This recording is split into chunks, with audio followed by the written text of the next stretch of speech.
برای بیان حرمت مسلمان به یک حدیث بسیار عظیم و بزرگ که در یک روز عظیم و بزرگی در مکه مکرمه در حجة الوداع در آخرین حج رسول الله صلی الله علیه و آله و سلم بیان شده است، خدمت شما عزیزان قسمت‌های از این روایت رو بیان می‌کنیم که رسول الله صلی الله علیه و سلم در یوم النحر روز عید قربان، روز قربانی، روزی که بعد از اینکه حجاج از عرفات به مزدلفه آمدن و شب رو در اونجا گذراندن، فردای اون به طرف سرزمین منا میرن، جمرات رو میزنن و بعد از اون قربانی میکنن.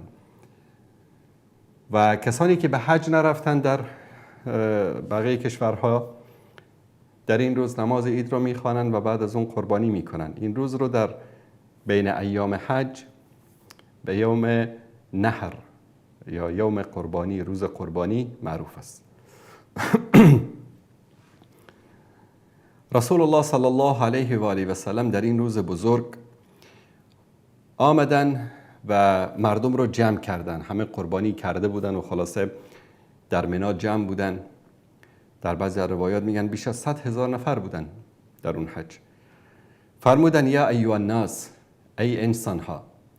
این خطاب یا ایها الناس در قرآن و در حدیث من به عنوان خطاب ها و پیام های بین المللی اسلام اینها رو ذکر می کنم. ما یک پیام های خاص داریم، میگن یا ایها الذین آمنوا، یا ایها المؤمنون، یا ایها المسلمون.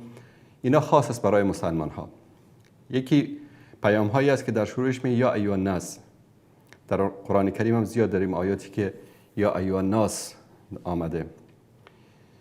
فرمودن یا ایها الناس ای یوم هذا، امروز چه روزی است؟ همه ساکت شدن. حتی بعضی از صحابه میگن ما تصور کردیم که اسم روز رو میخوان عوض بکنن.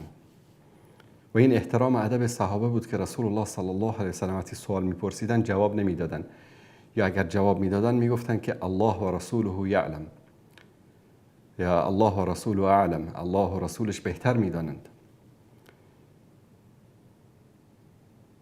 بعد از اینکه چند بار رسول الله صلی الله علیه و آله و سلم پرسیدن، گفتن یوم حرام، امروز روز حرام است، یعنی یک روزی است که حرمت داره.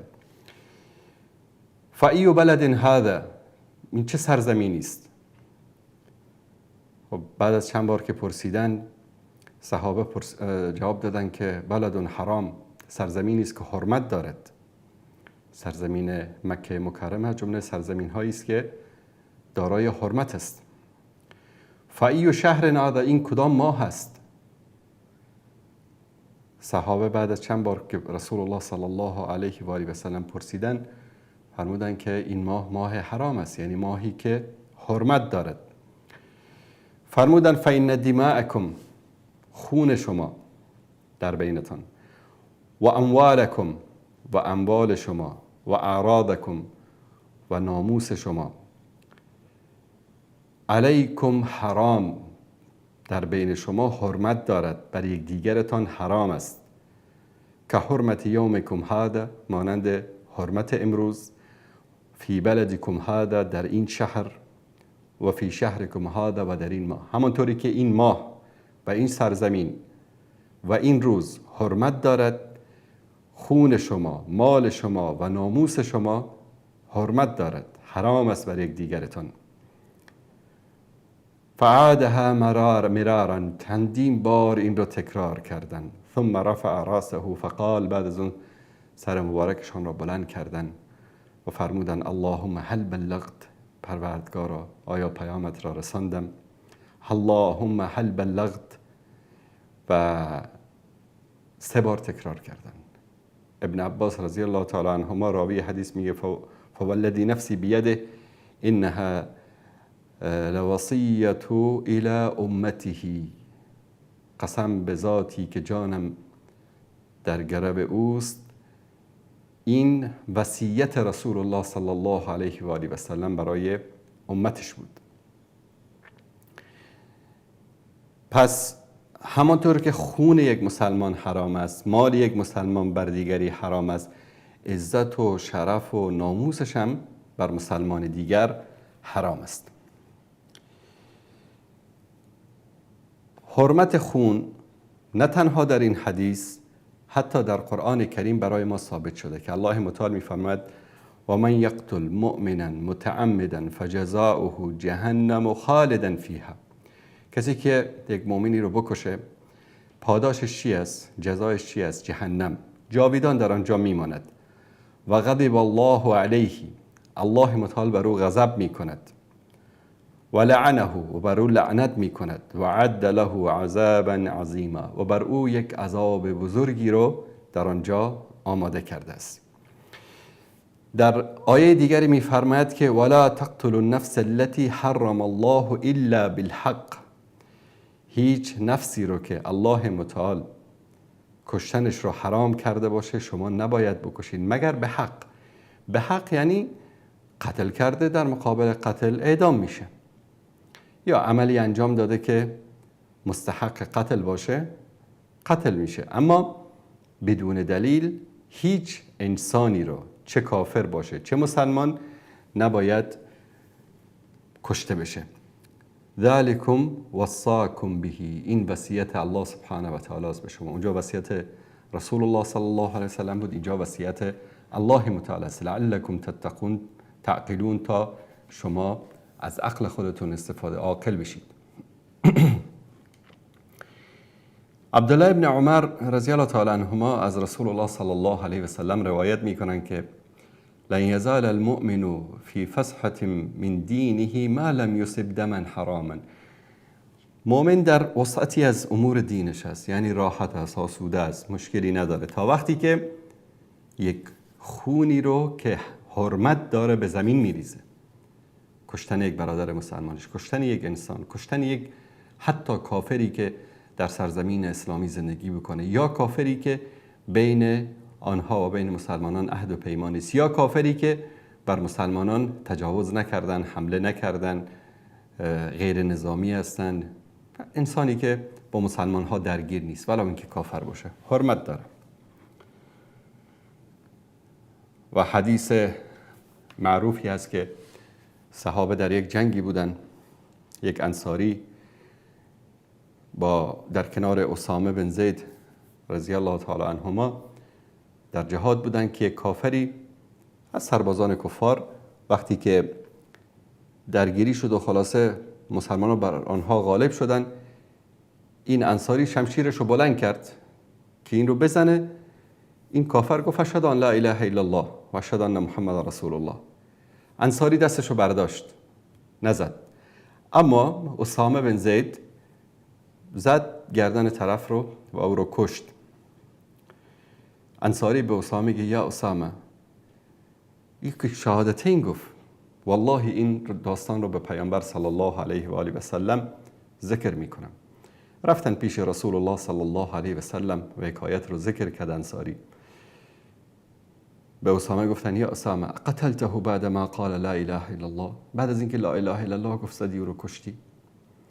این رو هی تکرار میکردن. اسامه ای بهانه می آورد، عذر پیش میکرد، یا رسول الله از ترس گفت، یا رسول الله حالت جنگ بود، یا رسول الله او از سربازان دشمن بود. و تنها حرفی که رسول الله صلی الله علیه و سلم میزدن قتلته بعد ما قال لا اله الا الله، بعد از اینکه لا اله الا الله گفت رو کشتی. و امروز ببینید که مسلمانان در همین جنگ‌های داخلی در افغانستان دیدیم، در کشورهای مختلف، در ایران و عراق، در سوریه، در عراق، هر دو طرف مسلمان، هر دو طرف الله اکبر میگفتن و گردن هم دیگر رو میزدن.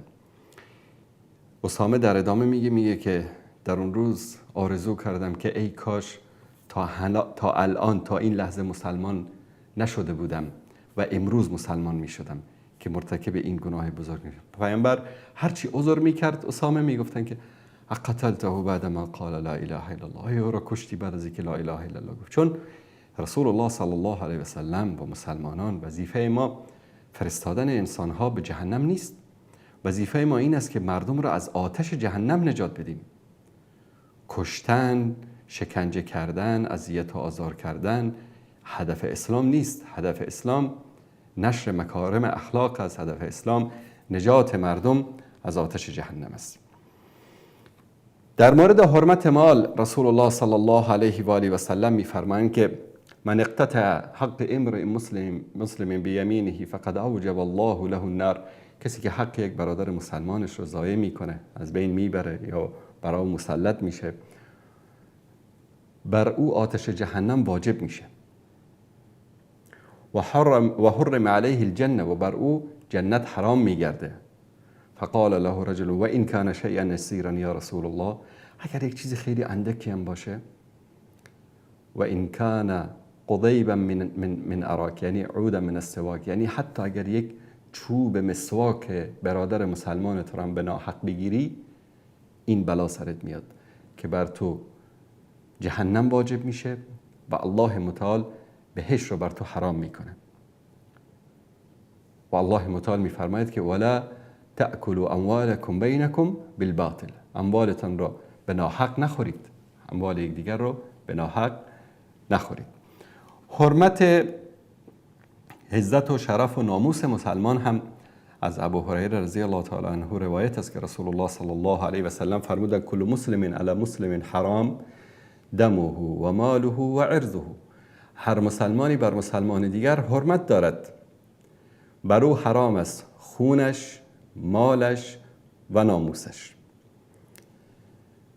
بر صورت دین مبین اسلام این حرمت ها را ارج می نهد و مسلمان ها را تشویق می کند که این کار را نکنند. به خاطر همین در حدیث دیگری در شب اسراء و معراج در ابو داود این روایت آمده است که رسول الله صلی الله علیه وسلم با جبرئیل علیه السلام برای قومی عبور کردند که ناخنان آهنین داشتند و سر و صورت خودشون رو میکندن.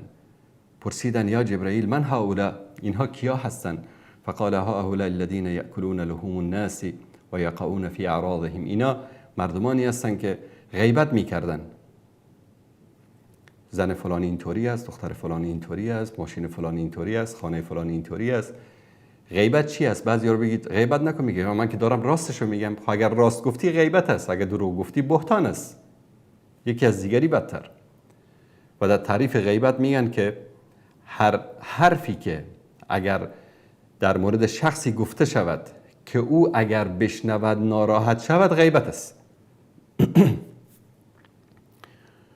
و اینها غیبت میکردن و به دنبال ناموس مردم بودن، جاسوسی میکردن که این زن این فلانی کجا میره، دختر فلانی چیکار میکنه، این با کی ارتباط داره.